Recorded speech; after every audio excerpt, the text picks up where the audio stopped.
మనుషులు ఎలా జీవించాలో తెలియచేయటానికి దేవుడు తానే వాక్రూపిగా ఈ లోకానికి దిగి వచ్చాడు.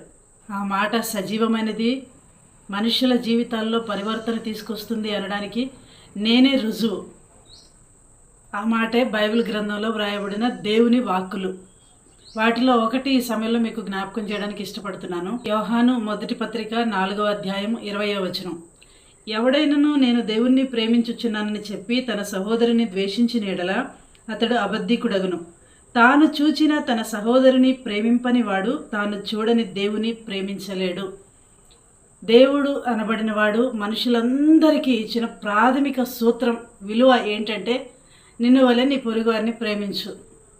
కానీ అది మనం విడిచిపెట్టేసి నేను దేవుని ప్రేమిస్తున్నాను, దేవుని సేవలో ఉంటున్నాను, దేవుని ఘనపరుస్తున్నాను, దేవుని కొరకు చాలా ఘనమైన కార్యాలు చేస్తున్నాను అనే దేవుని ముసుగులో దేవుని పేరుతో ఎన్నో అరాచక కార్యాలు చేసేవాళ్ళు కూడా ఉన్నారు.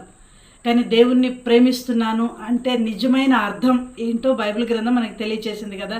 నీ తోటి సహోదరుని, నీ తోటి సాటి మనిషిని ప్రేమించి గౌరవించి సహాయకరంగా నిలబడమే దేవునిని ప్రేమించడం అని గొప్ప అర్థాన్ని చెప్పిన ఈ బైబిల్ గ్రంథంలో ఈ మాటను మనం ఒకంత జ్ఞాపకం చేసుకుందాము. అలా చేయకుండా నా దేవుని జోలికి వస్తే, నా మతం జోలికి వస్తే నీ అంత చూస్తాను, లేకపోతే నా మతం గొప్ప, నా దేవుడు గొప్ప, నా దేవుడు గొప్ప అని చెప్పి దేవునిని అడ్డం పెట్టుకుని, దేవుని పేరుని అడ్డం పెట్టుకుని మన సాటి మనుషులను ద్వేషిస్తున్నాం. వారికి సహాయం అవసరం వచ్చినా కూడా దేవుని పేరుతో వాడిని తృణీకరిస్తూ ఉన్నాం. దాన్ని బట్టి దేవుడు అస్సలు సంతోషించేవాడు కాదు. ప్రియ మిత్రమా, ఈ మాటలు వింటున్న నీవు ఒకంత ఆలోచించాలని నేను కోరుకుంటున్నాను. నిన్ను వల్ల నీ సాటి మనిషిని గౌరవించడం, ప్రేమించడం. ఈ దినాల్లో మానవ విలువలు మంటగలిసిపోయి దేవుని పేరుతో ఎన్నో అరాచకాలు చేస్తూ ఉన్నాం. అది మనస్సాక్షి బ్రతికుందనే చెప్పుకుందామా? డౌటే, ఖచ్చితంగా డౌట్ పడాల్సిందే. ఒకవేళ మనస్సాక్షి బ్రతికుంటే కనిపించని దేవుణ్ణి ప్రక్కన పెట్టేసి కనిపిస్తున్న సాటి మనిషిని గౌరవిద్దాం, వారికి సహాయం చేద్దాం, వారిని ప్రేమిద్దాం.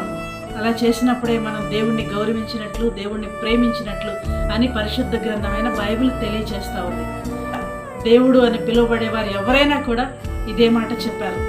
కనుక దేవుణ్ణి పూజిస్తూ ప్రేమిస్తూ దేవుని భక్తిలో కొనసాగుతున్న మనం సాటి మనిషిని గౌరవిద్దాం. మతాల పేరుతో, కులాల పేరుతో, వర్ణాల పేరుతో, ప్రాంతీయ భేదాలతో వారిని దూరం చేసుకుంటూ, మనస్సాక్షిని చంపుకుంటూ, కఠినులుగా, ఒక మాటలో చెప్పాలంటే విచక్షణలని పశువులుగా ప్రవర్తిస్తున్న ఈ సమాజంలో మనం బ్రతుకుతున్నాం.